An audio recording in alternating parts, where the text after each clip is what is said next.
పంతం నువ్వేలే అన్నావు.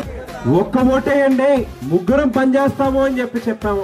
ఇచ్చిన మాటకి కట్టుబడి ఒక్క ఓటేసినందుకు నేను, అమ్మ, తమ్ముడు మా ముగ్గురితో పాటుగా నా సతీమణి ఎవరికైనా ఎక్కడైనా ఏ రకమైనటువంటి ఆరోగ్యపరమైనటువంటి సమస్యలు వచ్చినాయి అన్న, అర్ధరాత్రి అయినా అపరాత్రి అయినా కూడా వాళ్ళకి తోడుగా నిలుస్తూ ఇవాళ ప్రతినిత్యం ప్రజల్లో ఉంటూ ప్రజల యొక్క హృదయాలను ఏ రకంగా గెలుచుకోవాలి అనేటువంటి దానికోసం మాత్రమే పరితపిస్తా ఉన్నాం. నువ్వే నీ పంతం నువ్వేలే